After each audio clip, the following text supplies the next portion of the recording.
I was born into a multi-generational satanic cult family. My whole family were part of the cult. That includes parents, grandparents on both sides, uncles, aunts, and anybody else that was in the family. So my mother was a breeder and she had me for that purpose. So I was born into it right from the very start. My grandfather was also connected to the royal estates and worked for the elite satanic cults. So I was instantly connected in that respect. I also was born into satanic bloodline, and I was recognized from very early in for my abilities and my psychic powers. And so I think probably that's why then the elites and the royal estates and everybody involved kept me on the inside. Typical experiences that I had growing up in a satanic cult. From birth, I was being prepared in the home to endure rituals. So from sort of birth to 3 years of age, I was being raped and sexually abused by my father. I was being used for water rituals in the bath to prepare me for the bigger rituals that I went into from 3 years of age. My mother was or had already begun that process, the process of trauma bonding, and she continued that also once I was released into the cult. So that was the beginning experiences. And then from 3 years of age, both of my parents then sold me into the local satanic paedophile rings, the satanic cults that operated within London that were more lower levels. And a typical experience there is that my parents would take me to houses where they were having rituals, and my father would be paid to let them use me. So my mother would take me into the rooms wherever they wanted me and strip me naked and then leave me there. And I would be used in satanic rituals. My mother would come in and collect me afterwards and wipe me down and take me home, and my father would collect money. So that was on the smaller scale of the satanic cults, just the local families. Um, and other typical experiences would be that I was used for in satanic rituals for the elites and royalty and politicians. So within those situations, I would experience torture, rape.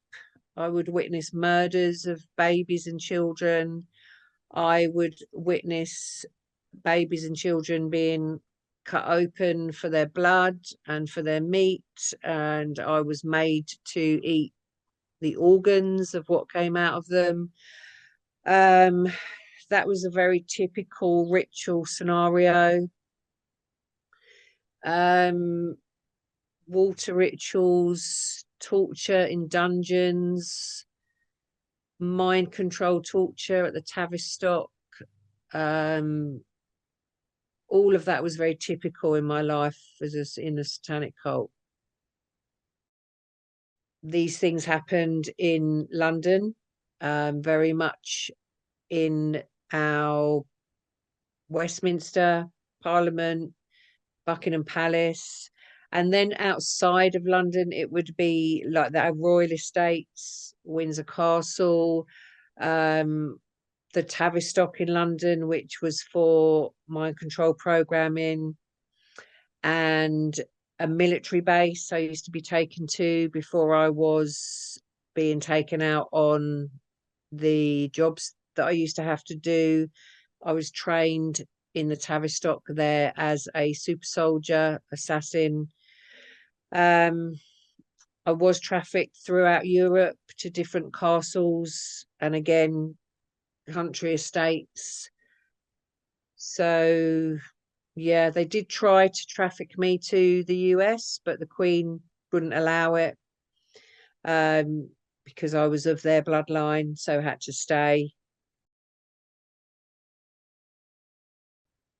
I think just in general rituals in satanic cults, the perpetrators get the children to comply purely through fear and terror and blackmail, as in it's either their life or another child's life. So it's like trading all the time. If you don't do that, that will happen to you. So there's a lot of control, and through torture, their children are made to comply. Through the mind control program, they have full compliance from a child because they split off the child's brain to create alters, or other parts, as I prefer to call them. I don't like the word alter. So the other parts are then controlled by the perpetrators, by the handlers. Once they've done this splitting off and they have control of those parts, compliance is very simple. They just have to say the name or a word that will trigger that part to come forward, and they have full control. Yeah, and of course that's a very difficult question because there were thousands of scenarios to choose from. I thought about this, and for me, it was the day I was on a farm that my grandfather ran for the elites. It's a farm that is owned by the Crown, so it's royal estate. I was taken there often. It's a very regular place that I was taken to. I had a sister that was kept on that farm continuously. So she was raised feral on the farm, but used as a filler inner, if you like, on in rituals, and she was just treated worse than an animal. But every time I was held captive on the farm, we always found each other and would find time, a way to have some time together. If I was held captive in chains, because there was a barn that I would be put into and chained up to, like, the leading up to rituals, where I would be left there for days in preparation. And my sister Catherine, she used to come and find me and bring me bits of water or bits of food, and she would literally risk her own life in doing that. And then if there were times when they had all gone away and left us in underground cells or whatever, we would just be together in every single moment.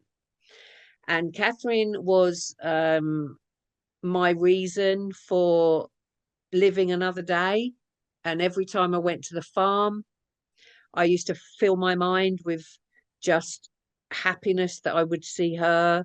And we just used to cling together all the time, every moment. And this one day, my grandfather came along, and Catherine was ill. I could tell that she was a lot weaker this day.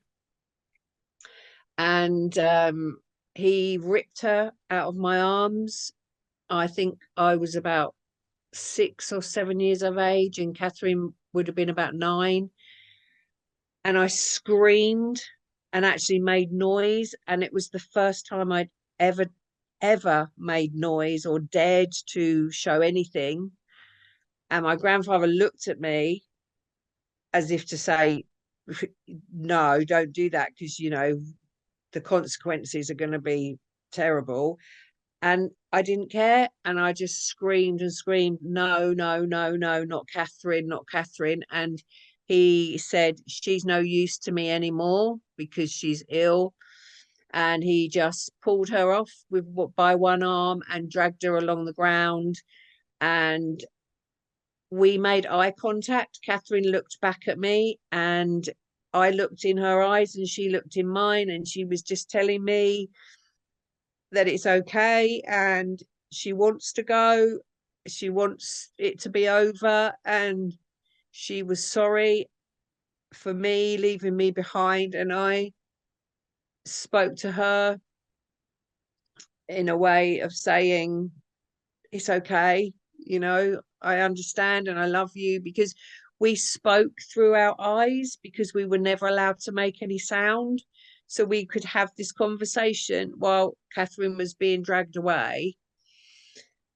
And then my grandfather took her into the forest, which was just on the edge of the farm. So I lost vision of her when he took her into the trees, but then I could hear him hitting her over the head with the shovel that he had, and he killed her within earshot. I could hear him killing her, and then I was still screaming, but I couldn't hear the sound. It felt like my world had just fallen away and like gone, and I was just in this abyss. And he came back over, my grandfather, and started kicking me on the ground, and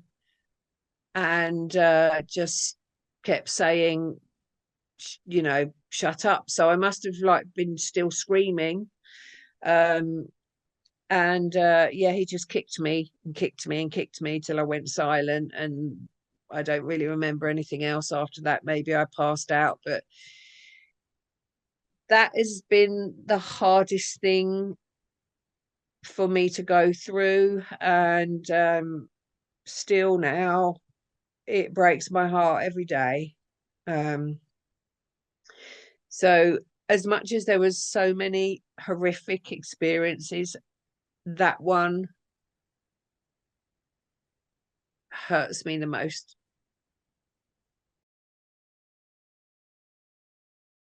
Yes, my personal message is that all survivors need an opportunity to break their silence. Silence is the Satanists and the perpetrators' greatest weapon.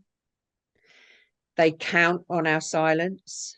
They depended on our silence because exposure is their greatest fear. So we have to do everything we can to speak out. And people like the people that are helping us to speak out is what everybody needs to be doing, because for as long as there are still survivors that are too scared to speak and are still trapped in fear, the children on this planet will never be safe and never be free.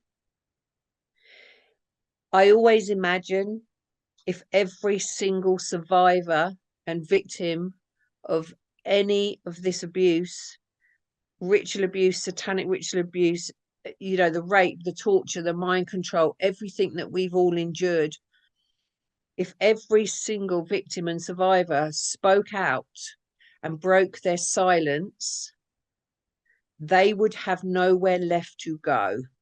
It would be over for them. It is only the secrecy and the silence that enables them to carry on. When this happens, because I believe it will, the light that will come from that will destroy every ounce of their darkness.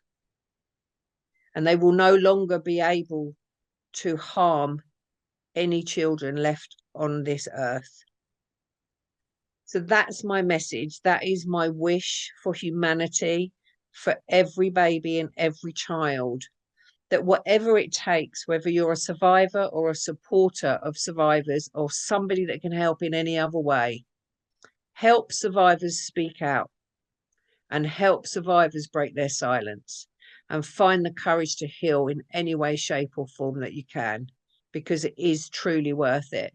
And for every voice that is heard, another child is saved.